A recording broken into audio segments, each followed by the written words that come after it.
ಮುಖ್ಯವಾಗಿ ಸ್ಕ್ಯಾಲ್ಫ್ಗೆ ಮತ್ತು ಕೂದಲಿನ ತುದಿ ಇಲ್ಲಿಗೆ ಹಚ್ಕೊಂಡ್ರೆ ನೀಟಾಗಿ ನಿಮ್ಮ ಕೂದಲು ಚೆನ್ನಾಗಿ ಗ್ರೋ ಆಗುತ್ತೆ. ಹಾಯ್ ಹಲೋ ಫ್ರೆಂಡ್ಸ್, ಎಲ್ಲರೂ ಹೇಗಿದ್ದೀರಾ? ನಾನು ಕೂಡ ಚೆನ್ನಾಗಿದ್ದೀನಿ, ನೀವು ಕೂಡ ಚೆನ್ನಾಗಿದ್ದೀರಾ ಅಂತ ಭಾವಿಸ್ತಾ welcome back to my YouTube channel. ನಾನು ನನ್ನ ಲೈಫ್. ಇವತ್ತು ಫ್ರೆಂಡ್ಸ್ ಎಲ್ಲರೂ ತಮ್ಮದೇನು ನೋಡೇ ಇರ್ತೀರಾ. ಹೌದು, ಇವತ್ತು ಹೇರ್ ಆಯಿಲ್ ಬಗ್ಗೆ ಹೇಳ್ತಾ ಇದ್ದೀನಿ. ಸೊ ನನ್ನ ಪರ್ಸ್ನಲ್ ಹೇರ್ ಆಯಿಲು ನನಗೆ ತುಂಬ ಒಂದು ಒಳ್ಳೆ ಬೆನಿಫಿಟನ್ನು ಕೊಟ್ಟಂಥ ಹೇರ್ ಆಯಿಲು. ಕೇಳ್ತಾ ಇರ್ತೀರಾ ಸಾಕಷ್ಟು ಜನ, ಹೇಗೆ ನಿಮ್ಮ ಕೂದಲು ಆಫ್ಟರ್ ಬೇಬಿ ಕೂಡ ಇಷ್ಟು ಚೆನ್ನಾಗಿದೆ, ಗ್ರೇ ಹೇರ್ಸ್ ಇಲ್ಲ, ತುಂಬ ಚೆನ್ನಾಗಿದೆ, ಲಾಂಗ್ ಇದೆ ಅಂತ ಎಲ್ಲ ಕೇಳ್ತಿರ್ತೀರ. ಯಾವ ಹೇರ್ ಆಯಿಲ್ ಯೂಸ್ ಮಾಡ್ತಾ ಇದ್ದೀರಾ ಅಂತ ಕೂಡ ಕೇಳ್ತಾ ಇರ್ತೀರ. ಸೊ ಇವತ್ತು ನನ್ನ ಒಂದು ಸೀಕ್ರೆಟ್ ಹೇರ್ ಆಯಿಲ್ ಬಗ್ಗೆ ಹೇಳ್ತಾ ಇದ್ದೀನಿ. ಮತ್ತು ಯಾವುದೂ ಅಲ್ಲ, ಅದು ಬೆಟ್ಟದ ನೆಲ್ಲಿಕಾಯಿ ಹೇರ್ ಆಯಿಲ್ನ ಯಾವ ರೀತಿ ಮಾಡ್ಕೊಳ್ಳೋದು ಅಂತ ನಾನು ಕೂಡ ತೋರಿಸ್ತೀನಿ.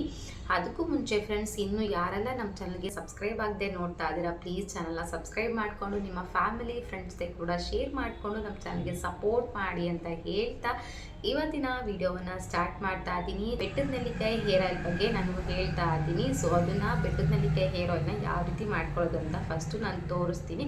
ಆ ನಂತರ ಅದನ್ನು ಯಾವ ರೀತಿ ಅಪ್ಲೈ ಮಾಡ್ಕೊಬೇಕು, ಮತ್ತು ಯಾವಾಗ ಅಪ್ಲೈ ಮಾಡ್ಕೊಬೇಕು, ಎಷ್ಟು ಸಲ ಅಪ್ಲೈ ಮಾಡ್ಕೊಬೇಕು, ಮತ್ತು ಎಷ್ಟು ಅವರ್ಗೆ ಸ್ನಾನವನ್ನು ಮಾಡ್ಕೊಬೇಕು, ಈ ರೀತಿಯ ಫುಲ್ಲು ಡೀಟೇಲ್ಸ್ನ ನಾನು ಆಮೇಲೆ ಹೇರ್ ಆಯಿಲ್ ಮಾಡ್ಕೊಂಡ್ಮೇಲೆ ನಾನು ಕೊಡ್ತೀನಿ. ನಿಜಕ್ಕೂ ತುಂಬ ಯೂಸ್ಫುಲ್ ಆಗುತ್ತೆ. ಪೂರ್ತಿ ವಿಡಿಯೋವನ್ನು ಸ್ಕಿಪ್ ಮಾಡದೆ ನೋಡಿ. ಸೊ ನನ್ನ ಕೂದಲನ್ನು ನೋಡ್ತಾ ಇದ್ರೇ ನಿಮ್ಗೆ ಗೊತ್ತಾಗ್ತಾ ಇರುತ್ತೆ ಸೊ ಎಷ್ಟು ಚೆನ್ನಾಗಿದೆ ಅಂತ. ಆಫ್ಟರ್ 2 ಬೇಬೀಸ್ ಆದರೂ ಕೂಡ ನನ್ನ ಕೂದಲು ಎಷ್ಟು ಚೆನ್ನಾಗಿದೆ ಅಂತ. ಒಂದು ಗ್ರೇ ಹೇರ್ ಇಲ್ಲ, ನೀವೇ ಕೇಳ್ತಾ ಇರ್ತೀರ, ಒಂದು ಗ್ರೇ ಹೇರ್ ಇಲ್ಲ, ವೈಟ್ ಹೇರ್ಸ್ ಇಲ್ಲ, ಯಾವ ರೀತಿ ಶಾಂಪೂ ಮತ್ತು ಹೇರ್ ಆಯಿಲ್ ಎಲ್ಲ ಕೇಳ್ತಾ ಇರ್ತೀರ. ಇವತ್ತು ಹೇರ್ ಆಯಿಲ್ ಬಗ್ಗೆ ಹೇಳ್ತಾ ಇದ್ದೀನಿ. ಎಷ್ಟು ದಿನಕ್ಕೊಮ್ಮೆ ಹಚ್ಕೋಬೇಕು ಅಂತ ಕೂಡ ಹೇಳ್ತೀನಿ. ಕೊನೆವರೆಗೂ ವಿಡಿಯೋವನ್ನು ಮಿಸ್ ಮಾಡೋಕ್ಕೆ ಹೋಗ್ಬೇಡಿ, ನೋಡ್ತಾ ಇವಾಗ ಹೇರ್ ಆಯಿಲ್ನ ಯಾವ ರೀತಿ ಮಾಡ್ಕೊಳ್ಳೋದು ಅಂತ ಹೇಳ್ಬಿಟ್ಟು ನೋಡ್ಕೊಂಬರೋಣ ಬನ್ನಿ. ಇವಾಗ ಫ್ರೆಂಡ್ಸ್, ನಾನು ಹೇರ್ ಆಯಿಲ್ ಮಾಡ್ಕೊಳ್ಳೋದನ್ನ ತೋರಿಸ್ತಾ ಇದ್ದೀನಿ. ಇಲ್ಲಿ ನಾನು 1 ಕಪ್ಪಷ್ಟು ನಾನು ಕೋಕೋನಟ್ ಆಯಿಲ್ನ ತೊಗೊಂಡಿದ್ದೀನಿ, ಕೊಬ್ಬರಿ ಎಣ್ಣೆ. ಇದು ಬಂದು ನಾನು ಪ್ಯಾರಾಚೂಟನ್ನು ತೊಗೊಂಡಿರೋದು. ನಾವು ಏನು ಅಂಗಡಿಯಲ್ಲಿ ತೊಗೊತೀವೋ ಪ್ಯಾರಾಚೂಟ್, ಇದನ್ನೇ ನಾನು ಯಾವಾಗಲೂ ಕೂಡ ಬಳಸೋ ಅಂಥದ್ದು ಪ್ಯಾರಾಚೂಟೇ. ಇದನ್ನೇ ನಾನು ತೊಗೊಂಡಿದ್ದೀನಿ. ನೀವು ಬೇಕಂದರೆ ಗಾಣದಲ್ಲಿ ನಾವು ಪ್ಯೂರ್ ಕೋಕೋನಟ್ ಆಯಿಲ್ ಬಿಡಿಸ್ಕೊತಾ ಇದ್ದೀವಿ ಅಂತ ಹೇಳಿದ್ರೆ ನೀವು ಅದನ್ನು ಕೂಡ ಯೂಸ್ ಮಾಡ್ಬೋದು. ಅಥವಾ ಇನ್ ಕೇಸ್ ನೀವು ಬೇರೆ ಏನಾದರೂ ಆಯಿಲ್, ಕೋಕೋನಟ್ ಬದಲು ಬೇರೆ ಏನಾದರೂ ಆಯಿಲ್ ಹಚ್ಕೊತಾ ಇದ್ದೀರಾ ಅಂದರೆ ಅದ್ರ ಜೊತೆಗೇ ಇದನ್ನು ಮಾಡ್ಕೋಬೋದು ನೀವು. ಸೊ ನಾನು ತೋರಿಸ್ತಾ ಇದ್ದೀನಿ ನೋಡಿ, ಕೋಕೋನಟ್ ಆಯಿಲು ಇದನ್ನು ನಾನು ಯೂಸ್ ಮಾಡೋ ಅಂಥದ್ದು. 1 ಕಪ್ಪು ಜೊತೆಗೆ ಇನ್ನೊಂದು ಸ್ವಲ್ಪ ಬೇಕಿತ್ತು ಆಯಿಲು, ಹಾಗಾಗಿ ಇನ್ನೊಂದು ಸ್ವಲ್ಪ ಹಾಕ್ಕೊತಾ ಇದ್ದೀನಿ. ಸೊ ನೋಡಿಕೊಂಡು ಹಾಕ್ಕೊಳ್ಳಿ, ನಿಮ್ಗೆ ಯಾವ ರೀತಿ ಕ್ವಾಂಟಿಟಿ ಬೇಕು ಅಂತ ಹೇಳಿಬಿಟ್ಟು ನೋಡ್ಕೊಂಡು ಹಾಕ್ಕೊಳ್ಳಿ. ಇವಾಗ ನಾನು ಫ್ಲೇಮ ಇನ್ನೂ ಆನ್ ಮಾಡಿಲ್ಲ. ಸೊ ನಾನು ಫಸ್ಟು ಈಗ ಬೆಟ್ಟದ ನೆಲ್ಲಿಕಾಯಿ ಎಲ್ಲವನ್ನು ಕೂಡ ಹಾಕಿಬಿಟ್ಟು ಆಮೇಲೆ ಫ್ಲೇಮ್ನ ಆನ್ ಮಾಡ್ತೀನಿ. ಬೇಗ ಅದು ಹೀಟ್ ಆಗಬಾರ್ದು. ಸೊ ನಿಧಾನವಾಗೇ ಅದು ಹೀಟ್ ಆಗಬೇಕು. ಬೇಗ ಆಗಲಿ ಅಂತ ಹೇಳಿಬಿಟ್ಟು ತುಂಬ ಹೈ ಫ್ಲೇಮೆಲ್ಲ ಇಟ್ಕೊಂಡು ಮಾಡಬೇಡಿ. ಸೊ ಆಯಿಲು ತುಂಬ ಚೆನ್ನಾಗಾಗಬೇಕು, ತುಂಬ ಚೆನ್ನಾಗಿರಬೇಕು ಅಂತ ಹೇಳಿದ್ರೆ ನೀವು ತುಂಬ ಲೋ ಫ್ಲೇಮಲ್ಲಿ ಇಟ್ಕೊಂಡು ಅದನ್ನು ಚೆನ್ನಾಗಿ ಕುದಿಸ್ಕೊಬೇಕು. ಸೊ ಇವಾಗ ನಾನು ಫ್ಲೇಮ್ನ ಆನ್ ಮಾಡ್ಕೊಂಡಿದ್ದೀನಿ. ಇದಕ್ಕೆ ಇವಾಗ ನಾನು ಬೆಟ್ಟದ ನೆಲ್ಲಿಕಾಯಿ ಮತ್ತು ಕೋಕೋನಟ್ ಆಯಿಲ್ನ ಹಾಕಿದ್ದೀನಿ. ಇದ್ರ ಜೊತೆಗೆ ನೀವು ಮೆಂತ್ಯ ಕೂಡ ಹಾಕ್ಕೊಬೋದು. ನಾನು ಇವತ್ತಿನ ಈ ಒಂದು ಆಯಿಲ್ನ ತಯಾರಿಯಲ್ಲಿ ಮೆಂತ್ಯವನ್ನು ಸ್ಕಿಪ್ ಮಾಡಿದ್ದೀನಿ. ಯಾಕಂದರೆ ಲಾಸ್ಟ್ ಟೈಮು ನಾನು ಮೆಂತ್ಯವನ್ನು ಹಾಕ್ಕೊಂಡಿದ್ದೆ, ಈ ಟೈಮ್ ನಾನು ಕರಿಬೇವನ್ನು ಹಾಕ್ಕೊತಾ ಇದ್ದೀನಿ. ಸೊ ಸ್ವಲ್ಪ ವೆದರು ಕೋಲ್ಡ್ ಇರೋದ್ರಿಂದ ನಾನು ಕರಿಬೇವನ್ನು ಆ್ಯಡ್ ಮಾಡ್ಕೊಂಡಿದ್ದೀನಿ. ಸೊ ಮೆಂತ್ಯ ಕೂಡ ಕೋಲ್ಡ್ ಇರೋದ್ರಿಂದ ನಾನು ಈ ಸಲ ಮೆಂತ್ಯವನ್ನು ಆ್ಯಡ್ ಮಾಡ್ಕೊತಾ ಇಲ್ಲ. ನೀವು ಬೇಕಿದ್ರೆ ಮೆಂತ್ಯ ಮತ್ತು ಕರಿಬೇವು ಎರಡೂ ಕೂಡ ನೀವು ಆ್ಯಡ್ ಮಾಡ್ಕೊಬೋದು. ಸೊ ನಾನಿಲ್ಲಿ ಮೆಂತ್ಯವನ್ನು ಸ್ಕಿಪ್ ಮಾಡಿದ್ದೀನಿ. ಸೊ ನಿಮಗೆ ಬೇಕಾದರೆ ನೀವು ಮೆಂತ್ಯವನ್ನು ಕೂಡ ಹಾಕ್ಕೊಬೋದು.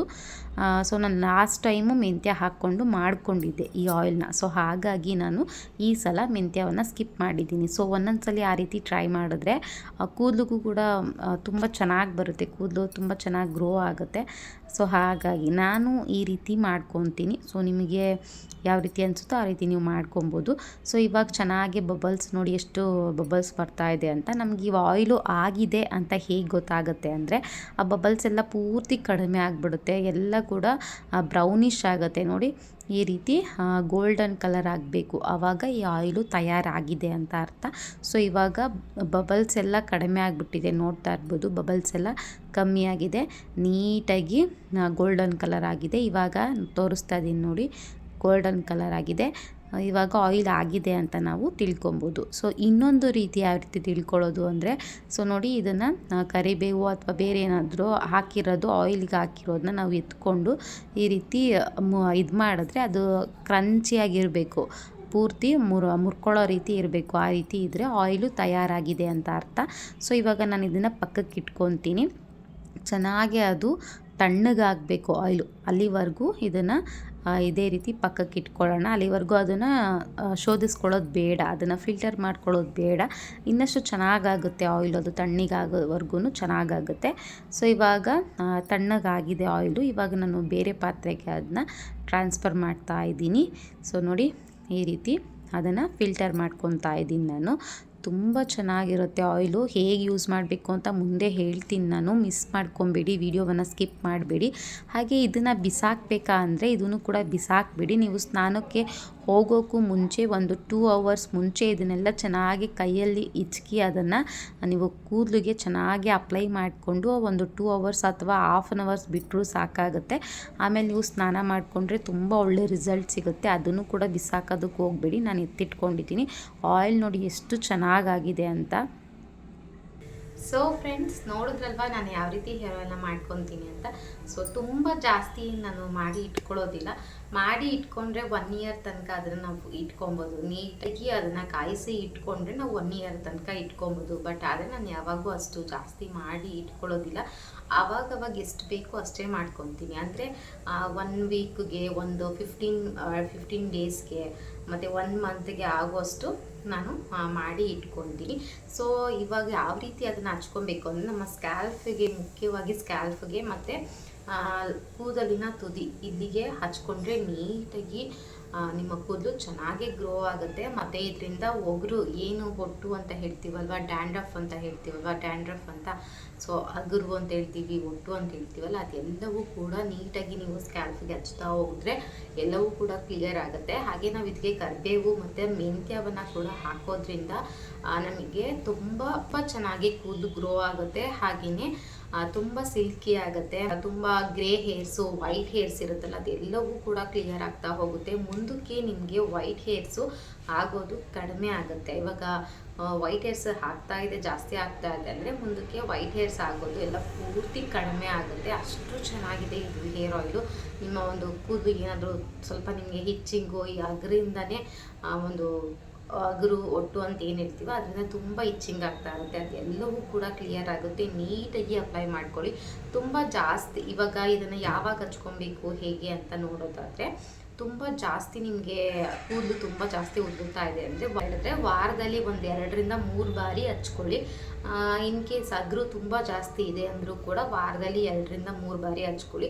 ಸೊ ಮೀಡಿಯಮ್ ಇದೆ ಅಂತ ಹೇಳಿದ್ರೆ ವಾರಕ್ಕೆ 1 ಬಾರಿ ಹಚ್ಕೊಂಡ್ರೂ ಕೂಡ ಸಾಕು. 15 days ಒನ್ಸು, ವಾರಕ್ಕೆ once, weekly once, 15 days once ನೀವು ಅಪ್ಲೈ ಮಾಡಿಕೊಂಡ್ರೂ ಸಾಕಾಗುತ್ತೆ. ನಿಮ್ಗೆ ಯಾವ ರೀತಿ ಅನುಗುಣ ಆಗುತ್ತೋ, ಯಾವ ರೀತಿ ನಿಮಗೆ ಆಗುತ್ತೋ ಆ ರೀತಿ ನೀವು ಅಪ್ಲೈ ಮಾಡ್ಕೋಬೋದು. ನಾನು ನನಗೆ ಕೂದಲಲ್ಲಿ ಅಗ್ರು ಕೂಡ ಏನು ಅಷ್ಟೊಂದಿಲ್ಲ, ಹಾಗಾಗಿ ನಾನು 15 days ಒನ್ಸು ಇದನ್ನು ಅಪ್ಲೈ ಮಾಡ್ಕೊತೀನಿ. ಸೊ ಅದಕ್ಕಾಗಿ ನಾನು ಸ್ವಲ್ಪ ಪ್ರಮಾಣದಲ್ಲಿ ಅಷ್ಟೇ ಮಾಡಿ ಇಟ್ಕೊತೀನಿ. ನಿಮಗೆ ಬೇಕಾಗಿದ್ದರೆ ನೀವು ಜಾಸ್ತಿ ಪ್ರಮಾಣದಲ್ಲೂ ಮಾಡಿಕೊಂಡು ವೀಕ್ಲಿ 3 to 4 times ನೀವು ಅಪ್ಲೈ ಮಾಡ್ಕೊಬೋದು. ನಿಮಗೆ ಯಾವ ರೀತಿ ಬೇಕೋ ಆ ರೀತಿ ನೀವು ಅಪ್ಲೈ ಮಾಡ್ಕೊಬೋದು. ಇದನ್ನು ಅಪ್ಲೈ ಮಾಡಿಕೊಂಡು 2 hours ಅಥವಾ 3 hours ಬಿಟ್ಟು ನೀವು ಸ್ನಾನ ಕೂಡ ಮಾಡ್ಕೊಬೋದು. ನಮಗೆ ಇರೋದಕ್ಕಾಗಲ್ಲ ಆಯಿಲಲ್ಲಿ ಅಂತ ಹೇಳಿದ್ರೆ. ಇನ್ನು ನಾನು ಯಾವ ರೀತಿ ಮಾಡ್ತೀನಿ ಅಂದರೆ, ನೈಟು ಅಪ್ಲೈ ಮಾಡಿಕೊಂಡು ಬೆಳಿಗ್ಗೆ ಎದ್ದು ನಾನು ನಾರ್ಮಲಿ ಅದನ್ನು ವಾಶ್ ಮಾಡ್ಕೊಳ್ತೀನಿ. ಇವತ್ತು ನೈಟು ಅಥವಾ ಈವ್ನಿಂಗ್ ಅಂದರೆ ಆಫ್ಟರ್ನೂನು ಅಪ್ಲೈ ಮಾಡಿಕೊಂಡ್ರೆ ಇವತ್ತು, ನಾನು ನಾಳೆ ಬೆಳಿಗ್ಗೆ ನಾನು ಏನು ಸ್ನಾನ ಮಾಡ್ತೀನಿ ಆವಾಗ ವಾಶ್ ಮಾಡ್ಕೊಳ್ತೀನಿ ಅಷ್ಟೇ. ಒಂದು ನೈಟು ನಾನು ಅದನ್ನು ಬಿಡ್ತೀನಿ. ತುಂಬ ಒಳ್ಳೆ ರಿಸಲ್ಟ್ ಸಿಗುತ್ತೆ. ಟ್ರೈ ಮಾಡಿ. ತುಂಬ ಯೂಸ್ ಇದೆ ಈ ಒಂದು ಆಯಿಲಿಂದ. ಟ್ರೈ ಮಾಡಿ, ನೀವೇ ಹೇಳ್ತೀರಾ ಕಮೆಂಟ್ ಮಾಡಿ. ಅಷ್ಟು ಚೆನ್ನಾಗಿದೆ. ನನಗೂ ಕೂಡ ತುಂಬ ಚೆನ್ನಾಗಿ ಕೂದಲು ಗ್ರೋತ್ ಆಗಿದೆ. ಸೊ ನನ್ನ ಓನ್ ಎಕ್ಸ್ಪೀರಿಯನ್ಸು, ಸೊ ಹಾಗಾಗಿ ಶೇರ್ ಮಾಡ್ಕೊಂಡಿದ್ದೀನಿ. ನಿಮಗೇನಾದರೂ ಕನ್ಫ್ಯೂಷನ್ಸು ಏನಾದರೂ ಇದ್ದರೆ ಕಮೆಂಟ್ ಮಾಡಿ ಅಂತ ಹೇಳ್ತಾ ಇವತ್ತಿನ ಈ ವಿಡಿಯೋ ಐ ಥಿಂಕ್ ಎಲ್ರಿಗೂ ಕೂಡ ಯೂಸ್ಫುಲ್ ಆಗಿರುತ್ತೆ. ಮಿಸ್ ಮಾಡ್ದೇ ನಿಮ್ಮ ಫ್ಯಾಮಿಲಿ ಫ್ರೆಂಡ್ಸ್ ಜೊತೆ ಕೂಡ ಶೇರ್ ಮಾಡ್ಕೊಳ್ಳಿ. ನಮ್ಮ ಚಾನಲ್ಗೆ ಸಪೋರ್ಟ್ ಮಾಡಿ. ಒಂದೇ ಒಂದು ಲೈಕ್ ಕೊಡಿ ಅಂತ ನಾನು ಯಾವಾಗಲೂ ಹೇಳ್ತಾ ಇರ್ತೀನಿ. ಪ್ಲೀಸ್ ಆ ಒಂದು ಲೈಕನ್ನು ಕೊಡಿ. ನನಗೆ ಮತ್ತಷ್ಟು ವೀಡಿಯೋಸ್ನ ಮಾಡೋದಕ್ಕೆ ನನಗೂ ಕೂಡ ತುಂಬ ಖುಷಿ ಆಗುತ್ತೆ. ಸೊ ಪ್ಲೀಸ್ ನಿಮ್ಮ ಲೈಕ್ ಅಂತೂ ನನಗೆ ಬೇಕೇ ಬೇಕು ಅಂತ ಹೇಳ್ತಾ ಇವತ್ತಿನ ವಿಡಿಯೋವನ್ನು ಇವತ್ತಿನ ವಿಡಿಯೋವನ್ನ ಇಲ್ಲಿಗೆ ಎಂಡ್ ಮಾಡ್ತಾ ಇದ್ದೀನಿ. ಸೊ ನಾನು ಮತ್ತೆ ಸಿಗ್ತೀನಿ ಇನ್ನೊಂದು ಇಂಟ್ರೆಸ್ಟಿಂಗ್ ಬ್ಲಾಗ್ ಜೊತೆ. ಅಲ್ಲಿವರೆಗೂ keep watching, keep smiling. Thank you so much friends. Love you all. Bye.